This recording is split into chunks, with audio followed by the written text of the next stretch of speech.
রমজান মাসে আমরা সবাই ইবাদত করি। এই মাস সব লুফে নেওয়ার মাস। রাসূলুল্লাহ সাল্লাল্লাহু আলাইহি সাল্লাম বলেছেন, এই মাসে একটি নফল ইবাদত অন্য মাসের একটি ফরজ ইবাদতের সমান। আল্লাহ তাআলা ফেরেশতাদের উদ্দেশ্য করে বলেন, রোজা কেবল আমারই জন্য, আর এর প্রতিদান আমি নিজেই দেব। এর মানে হলো, যখন কোনো বান্দা ইখলাসের সাথে আমল করে, তখন সওয়াব ৭০ গুণ বা ৭০০ গুণে আটকে থাকে না। এটি ৭,০০০ গুণ, ৭০,০০০ গুণ, এমনকি ৭,০০,০০০ গুণ বা তার চেয়েও বেশি হতে পারে।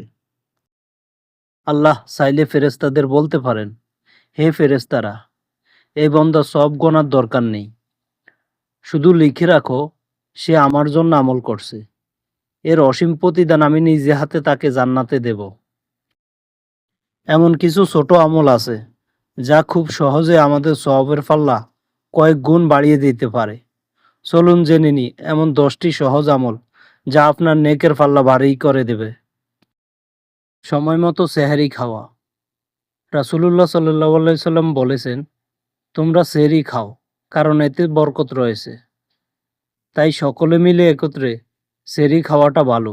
ছোটদেরকেও সঙ্গে রাখবেন, কারণ এতে বরকত রয়েছে। ইফতারের আগের দোয়া।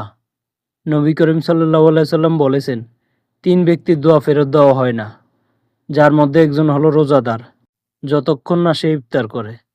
তাই ইফতারের 15 মিনিট আগেই সবগুলো ইফতারি রেডি করে আল্লাহর কাছে দোয়া করুন, কারণ এই সময় আল্লাহ তাআলা তার বান্দার কোনো দোয়া খালি হাতে ফেরায় না। বেশি বেশি কোরআন তেলাওয়াত করুন, কারণ রমজান মাসে কোরআন নাজিল করা হয়েছে মানুষের হেদায়েতের জন্য। প্রতিদিন অন্তত এক পারা বা যতটুকু তেলাওয়াত করা সম্ভব তেলাওয়াত করুন, আর তেলাওয়াত করতে না পারলে অন্তত অডিও শুনুন। জিহ্বার হেফাজত। মিথ্যা ও গীবত ত্যাগ করুন। রাসূলুল্লাহ সাল্লাল্লাহু আলাইহি সাল্লাম বলেছেন, যে ব্যক্তি রোজা রেখে মিথ্যা বা মন্দ কাজ ত্যাগ করতে পারল না, তার পানাহার ত্যাগ করায় আল্লাহর কোনো প্রয়োজন নেই। তাই সকল প্রকার মিথ্যা কথা বলা থেকে দূরে থাকুন, এবং কি দুষ্টামির ছলেও মিথ্যা কথা বলা বা গীবত করা থেকে দূরে থাকুন। দান সদকা করুন। রাসূলুল্লাহ সাল্লাল্লাহু আলাইহি সাল্লাম ছিলেন মানুষের মধ্যে সবচেয়ে বেশি দানশীল, আর রমজান মাস এলে তার দান করার হাত বাতাসের চেয়ে দ্রুত হয়ে যেত। তাই সামর্থ্য অনুযায়ী প্রতিদিন কিছু না কিছু দান করুন। অন্যকে ইফতার করানো। রাসূলুল্লাহ সাল্লাল্লাহু আলাইহি সাল্লাম বলেছেন, যে ব্যক্তি অন্য রোজাদারকে ইফতার করাবে সে রোজাদারের সমান সওয়াব পাবে, তবে রোজাদারের সওয়াব সামান্যও কমবে না। তাই একত্রে বড় আকারে অথবা ছোট আকারে অন্ততপক্ষে একটি খেজুর দিয়ে হলেও মানুষকে ইফতার করানোর চেষ্টা করুন। শেষ রাতে তাহাজ্জুদ ও ইস্তেগফার করুন। আল্লাহ তাআলা মুত্তাকিদের গুণাবলীতে বলেছেন, এবং তারা শেষ রাতে প্রার্থনা ও ইস্তেগফার করে।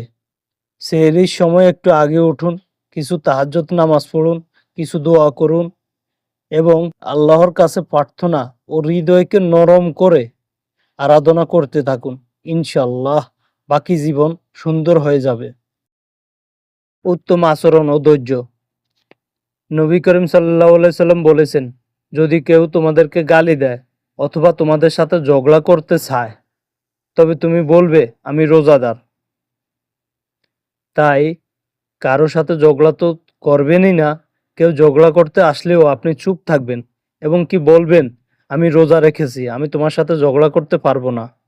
এবং একত্রে কয়েকবার আস্তাগফিরুল্লাহ পড়বেন, কয়েকবার আউযুবিল্লাহ পড়বেন। জামাতে নামাজ ও তারাবি। রাসূলুল্লাহ সাল্লাল্লাহু আলাইহি সাল্লাম বলেছেন, যে ব্যক্তি ঈমানের সাথে সওয়াবের আশায় রমজান মাসে তারাবি পড়বে, তার আগের সব গুনাহ মাফ করে দেওয়া হবে। তাই 8 রাকাত, 12 রাকাত, 20 রাকাত নিয়ে বিতর্ক না জড়িয়ে যত বেশি পারেন ইবাদত করবেন, কারণ রমজান মাসে একটি নফল ইবাদত একটা ফরজ ইবাদতের সমান সওয়াব হয়, আর একটা ফরজ ইবাদত কমপক্ষে 70 গুণ সওয়াব হয়। লাইলাতুল কদরের তালাশ। আল্লাহ তাআলা কোরআনে বলেন, লাইলাতুল কদর হচ্ছে 1000 মাস অপেক্ষা শ্রেষ্ঠ। রমজানের শেষ 10 দিন আরো বেশি ইবাদতে মনোযোগী হওয়া উচিত, এবং কি যদি সম্ভব হয় শেষ 10 দিন এতেকাফে বসুন। আল্লাহ আমাদের সবাইকে এই আমলগুলো করার তৌফিক দান করুন। আর এই 10টি আমলের মাঝে কোন আমলটি আপনি আজ থেকে শুরু করবেন কমেন্টে জানান। এই ভিডিওটি শেয়ার করে আপনিও দাওয়াতি কাজে শরিক হতে পারেন। আপনার একটি শেয়ারে হয়তো অন্য কারো রমজানকে আরো সুন্দর করে তুলবে। আল্লাহ আমাদের সবার রোজাগুলো কবুল করুক। আমিন।